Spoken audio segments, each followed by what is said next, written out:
Everyone, कैसे आप सब दोस्तों। आज की इस वीडियो में हम डिस्कस करने वाले ऑटो सेक्टर के एक ऐसे स्टॉक को जिसे कि अगर आप होल्ड करते हो पेशेंस के साथ अगले 1.5 से 2 साल के लिए, तो ये जो स्टॉक है आपको एक अच्छा खासा रिटर्न बनाकर दे सकता है। इस स्टॉक ने ऑलरेडी अपने इन्वेस्टरों के पैसे को काफ़ी मल्टीप्लाई किया है और एक मल्टी बैगर रिटर्न्स ऑलरेडी ये स्टॉक अपने इन्वेस्टर को दे चुका है। लेकिन ये स्टॉक यहाँ से भी आपको काफ़ी अच्छी ग्रोथ दिखा सकता है और आपको काफ़ी अच्छा रिटर्न जो है जनरेट करके दे सकता है। स्टॉक का नाम बता देता हूँ मैं, टाटा मोटर्स, जिसको आज हम फंडामेंटल और टेक्निकल दोनों ही बेसिस पर डिस्कस करेंगे।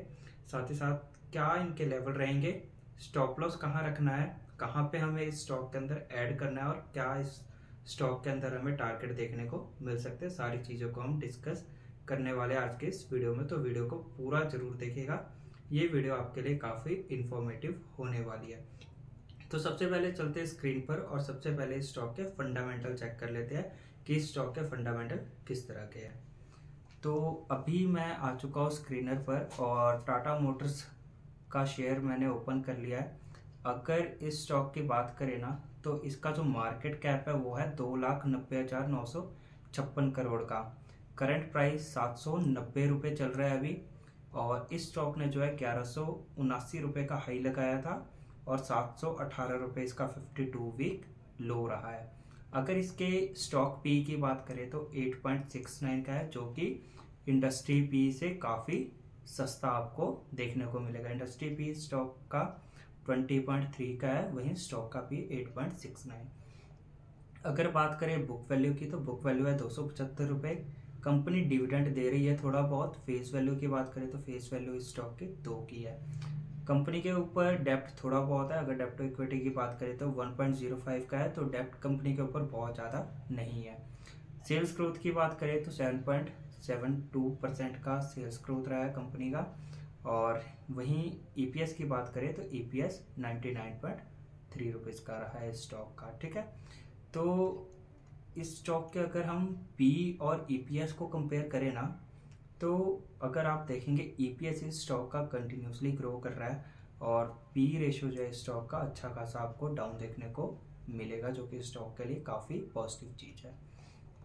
अगर बात करें इस स्टॉक के पीयर्स कंपैरिजन की, तो टाटा मोटर्स का पी 8.69 का है, वहीं अशोक लीलैंड का देखेंगे तो 26.63, ओलेक्ट्रा ग्रीन का 108.92।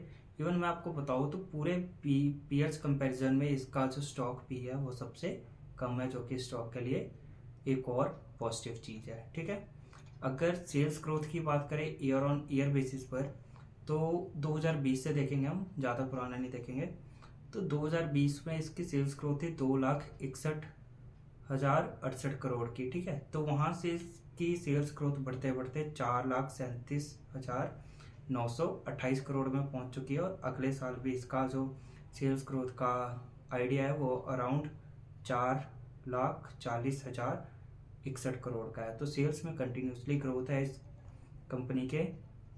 ओपीएम की बात करें तो ओपीएम जो है 7% का था 2020 में, जो कि बढ़कर 14% का हो गया है। ओपीएम ऑलमोस्ट इस स्टॉक का डबल हो चुका है, जो कि एक और पॉजिटिव चीज़ है इस स्टॉक के लिए। अगर बात करें ईपीएस की, तो ईपीएस में आपको देखने को मिलेगा कहीं कहीं पे माइनस में भी था, बट कंसिस्टेंट पिछले 3 सालों से ईपीएस में इसके ग्रोथ देखने को मिली है। 7.27 से 99.33 तक पहुंच चुका है, तो ये एक और पॉजिटिव चीज़ है इस स्टॉक के लिए।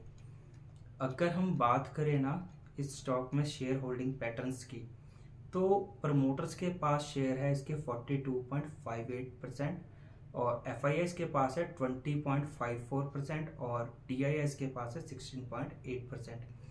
अदर गवर्नमेंट के पास है 0.29% के। ठीक है, पब्लिक के पास होल्डिंग है 20.49%। एक नेगेटिव चीज़ बता देता हूँ, प्रमोटर्स ने जो है लास्ट क्वार्टर में अपने स्टेक्स जो है स्टॉक के अंदर कम किया है, 46.36% से 42.58% पे आ गया, जो कि स्टॉक के लिए कहीं ना कहीं थोड़ा सा एक मेरे को नेगेटिव चीज़ लगा। वहीं अगर पॉजिटिव चीज़ देखें ना इसमें, तो एफआईएस और डीआईएस ने दोनों ही लास्ट क्वार्टर में दोनों ही ने अपनी होल्डिंग्स को जो है इंक्रीज़ किया है। और गवर्नमेंट के भी स्टेक देखेंगे ना 14% है, 14% से 0.29% पहुँच चुके हैं। तो ये तीनों के जो है अगर हम देखें FIIs, DIIs और अदर गवर्नमेंट की जो होल्डिंग्स है वो कहीं ना कहीं इंक्रीज हुई है, जो कि पॉजिटिव है स्टॉक के लिए।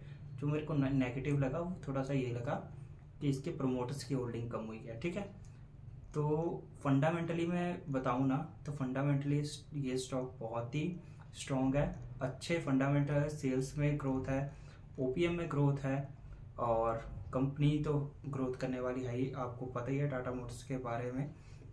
टाटा मोटर्स एक अच्छा खासा ग्रुप है ऑटो सेक्टर का, जो कि आपको अच्छे रिटर्न यहाँ से बनाकर दे सकता है। अब टेक्निकल बेस पे चलते हैं और टेक्निकल बेस पे देख लेते हैं स्टॉक के क्या टारगेट रहेंगे। सबसे पहले ट्रेडिंग व्यू में ओपन करेंगे हम अपने स्टॉक को। 1 सेकेंड।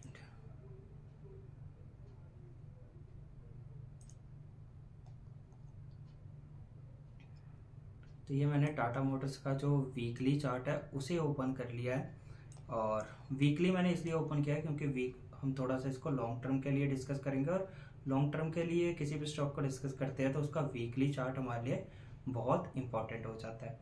तो इस स्टॉक का ना सबसे पहले हम हाई मार्क कर लेते हैं, जो कि अराउंड 1180 रुपये के आसपास का था, और उसके बाद इस स्टॉक में जो है अच्छा खासा फॉल आया, और ये स्टॉक जो है इस लेवल से रिवर्सल लेना शुरू कर रहा है। 720 रुपये के आसपास का ये लेवल था, जो कि इसका एक पिछला सपोर्ट जोन भी था अच्छा खासा, और वहीं से इस स्टॉक ने जो है एक बार फिर से अब रिवर्सल लेना शुरू किया है। ठीक है, एक और लेवल में मार्क कर देता हूँ जो कि आपको स्टॉप लॉस फॉलो करना है स्टॉक में। 600 रुपये का ये जो लेवल है ये आपको दिखेगा ना, काफ़ी टाइम इस लेवल में, इस जोन में जो है इस स्टॉक ने कंसोलिडेशन दिखाया है। ठीक है, मतलब 1 वीक, 2, 3, 4, मतलब 12-13 वीक इस स्टॉक ने जो है इस जोन में कंसोलिडेशन दिखाया है। तो ये जो लेवल है एक अच्छा स्ट्रॉन्ग सपोर्ट जोन है इस स्टॉक के लिए। अगर ये जोन ये स्टॉक तोड़ेगा ना किसी भी रीज़न से, तो आपको इस स्टॉक के अंदर और भी गिरावट देखने को मिल सकती है। इसलिए इस स्टॉक के अंदर हम जो स्टॉप लॉस फॉलो करने वाले हैं वो इस वाले लेवल का रहेगा, जो कि 600 रुपये का। हम उससे 10 पॉइंट नीचे अपना स्टॉप लॉस लेकर चलेंगे, जो कि रहेगा हमारा 590 रुपीज़ का। अब बात करते हैं एंट्री पॉइंट की। तो एंट्री कहाँ करनी है, तो इस स्टॉक का ये एक पॉइंट है अराउंड 818 से 820 रुपये के आसपास का ये लेवल है।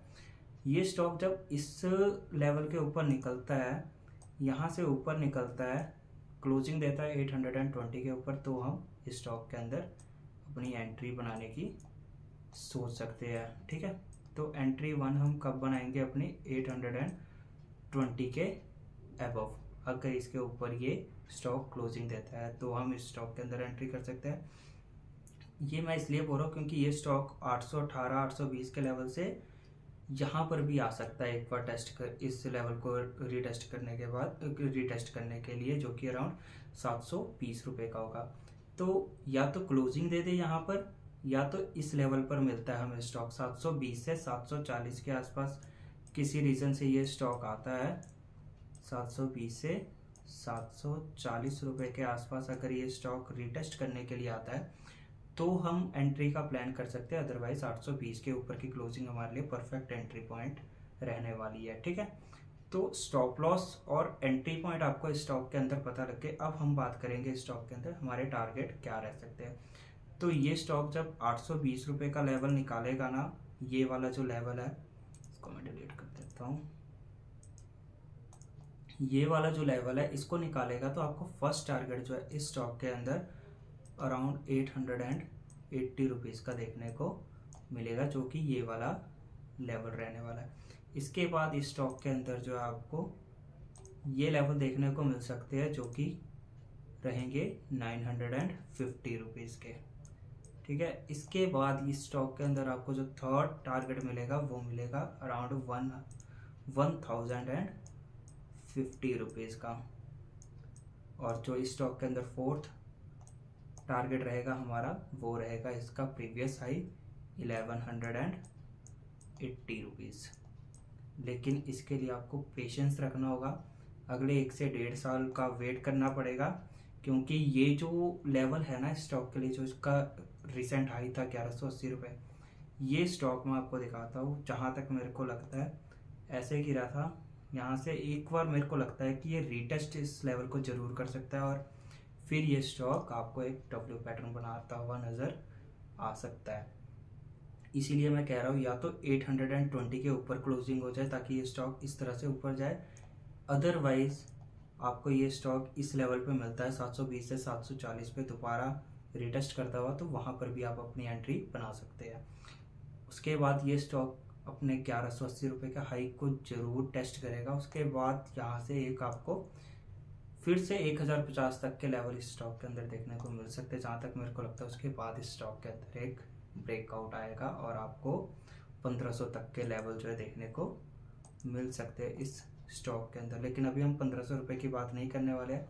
अभी जो हमारे टारगेट रहेंगे वो रहेंगे इसके प्रीवियस हाई तक के, जो कि अराउंड 1180 रुपये के। बाकी मैं आपको बता दूं, कोई भी बाइंग और सेलिंग की रिकमेंडेशन नहीं है इस स्टॉक के अंदर। स्टॉक अच्छा है, लेकिन इस स्टॉक के अंदर आपको कोई भी बाइंग और सेलिंग करनी है तो आप अपनी खुद की रिसर्च पे ही करिएगा। ये वीडियो सिर्फ और सिर्फ हम एजुकेशन पर्पज़ के लिए ही बना रहे हैं। बाकी आज की इस वीडियो को यहीं पे रखते हैं। जल्दी मिलते हैं आपसे एक और नई और इन्फॉर्मेटिव वीडियो के साथ।